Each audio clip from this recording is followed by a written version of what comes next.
All right, my kids are outside, so let's do our Monday reading. I have my Dark Goddess Oracle, and I'm asking in the collective's guides who are of the highest good and integrity 9 and above to come forward and give us the message we most need to hear today. So let's see what this deck has for us today. I know it's been calling to me for about half a week now.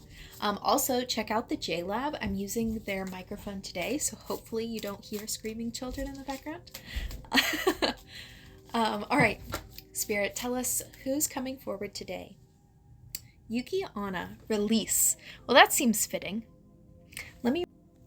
Yuki Onna is a Japanese spirit of death. She is known as the Snow Maiden, and she is the essence of blizzards and deadly cold. Yuki Onna brings freezing death to those who encounter her during a snowstorm. Occasionally, she may show mercy and guide a lost traveler to safety. Yuki Onna can enter a home as a cold gust of wind and is said that snowflakes are her teardrops. She usually appears as very pale and calm woman and long black hair and blue lips, wearing only a white kimono or sometimes nothing at all. So the meaning of this card is now it is time to release control and open yourself to change. You've been holding on too tightly to an idea or situation that needs to be released. You are being challenged to let go of the old and familiar and face the fear of the unknown. A new chapter is beginning. Yuki Onna whispers to you to surrender to the mysteries of life. That's a big theme that's been coming up, is that release. And then I've had this Fool card sitting on my altar area for a while. I have been preparing for some big life transitions as I've decided to move, and I'm very excited. It's a stealth move. All right, so using the tarot here, tell us a little bit more information about what we need to hear as a collective for this time of release. Oh, whoa, that's so many. Okay. So the one that fell to the floor is the 10 of coins in reverse. So this tells me that you are perhaps like me, letting go of some family ties, releasing. It's not only about the family ties per se, it's more about like what they represent.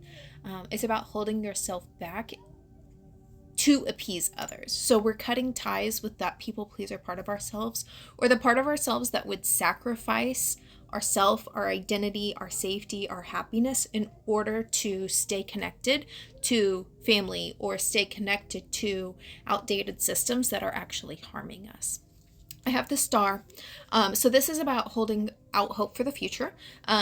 But within this deck particularly, I feel like the star is really about, like, yes, holding the faith, but also it's about taking that action and those steps towards the desire itself.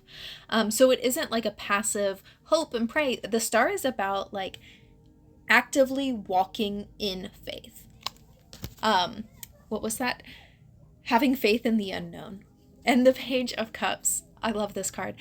So even though we're in the midst of this transition and we're releasing a lot and we're learning how to prioritize our safety and our wellness over our connections, really releasing like our old identities and stepping forward into the unknown. And it feels very much like this new identity, our new persona, our new being, our becoming hasn't fully happened yet. And so we're just beginning to get to know this part of ourselves, but we're also going through this huge shed and relief. So grief is normal. Obviously, we talk about grief a lot over here, but this Page of Cups brings in an element of really playful energy.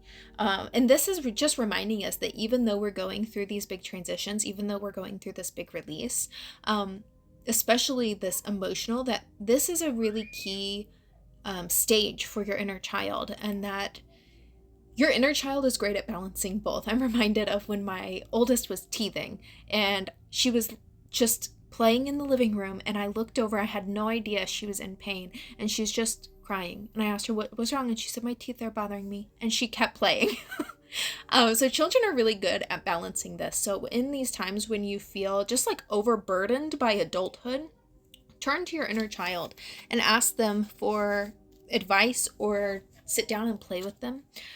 We're releasing Five of Swords in reverse. We're releasing that conflict that we had mentioned earlier with either, it could be family ties, it could be honestly old jobs, just releasing the conflict of having to sacrifice yourself in order to be accepted. The Tower is, in this moment, something that's really beneficial. I feel like this is a Tower moment that you've been asking for a really long time.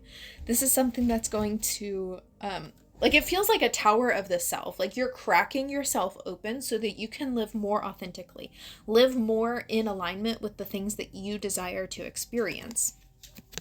With Judgment, this is something that is part of your life path. This is something that is innately part of who you are. This becoming that you're going through now is really unlocking the deepest parts of yourself.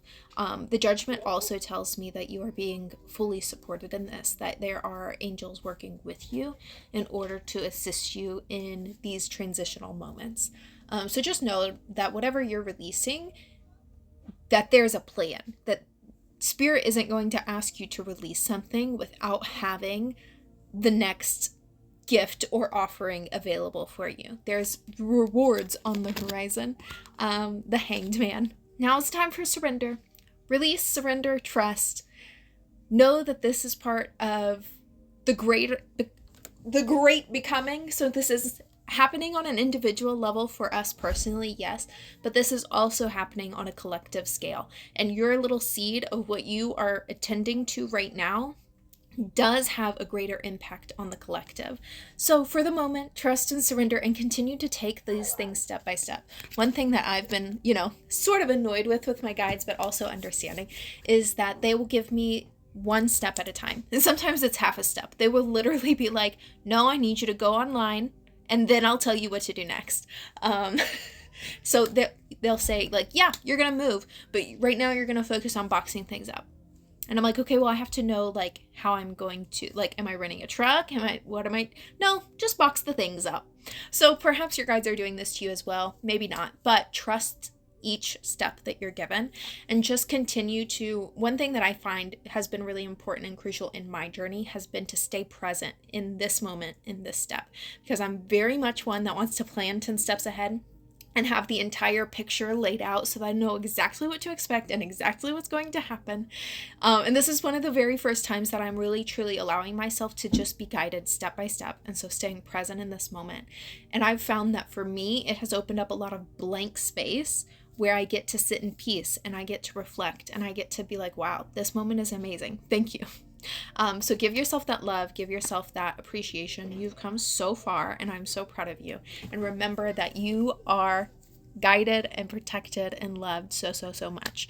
If you want to go deeper, if you want personal guidance, head to my spot because I do have sessions available. All right, I'll see you soon. Bye.